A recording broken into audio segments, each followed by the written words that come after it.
The Battle of the Buffet.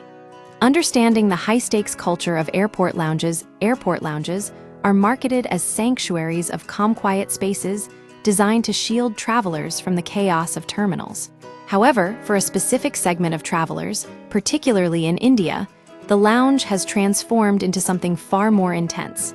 A tactical mission to extract every possible cent of value from a credit card benefit.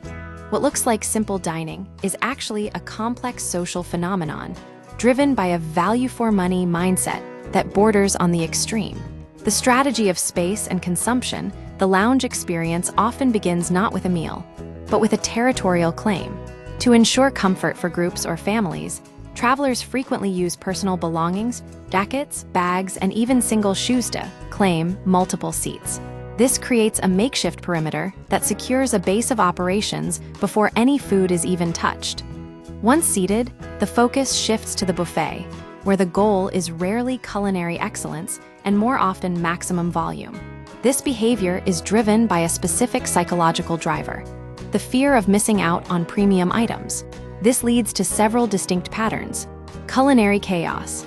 The buffet often results in gastronomic paradoxes, where travelers pile mismatched, culturally clashing foods, such as pasta, sambar, and sweets onto a single plate. The mountain maneuver.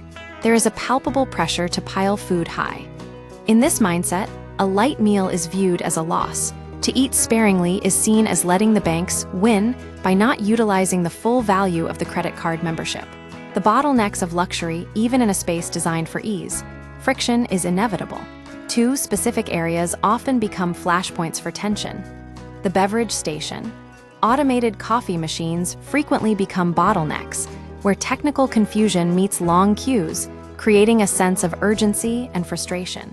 The alcohol factor. The availability of complementary alcohol can trigger sudden shifts in behavior. Travelers who might otherwise avoid midday drinking often indulge heavily, justified by the logic that it is already paid for. The takeaway mentality as boarding calls approach. The lounge experience shifts from dining to looting. The all-you-can-eat policy is frequently misinterpreted as all-you-can-carry. Travelers have become adept at discreetly stashing snacks, biscuits, fruit, and bottled water into handbags and laptop sleeves. This is often a preemptive strike against the perceived inadequacy of airline meals.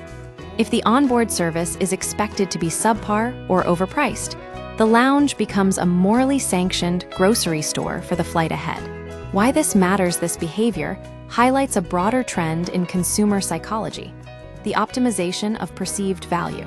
When a service is bundled into a credit card or a membership, the consumer feels a psychological obligation to exhaust the resource to justify the cost of the card. While this creates a sense of individual victory for the traveler, who feels they have conquered, the loungeette creates a systemic challenge for lounge operators who must balance premium service with high-intensity, high-volume consumption. The airport lounge has evolved from a place of relaxation into a high-stakes arena where travelers compete to squeeze every bit of utility out of their memberships. In summary, the modern lounge experience is less about luxury and more about a tactical pursuit of value, characterized by territorial seating, excessive consumption, and the systematic hoarding of snacks for future use.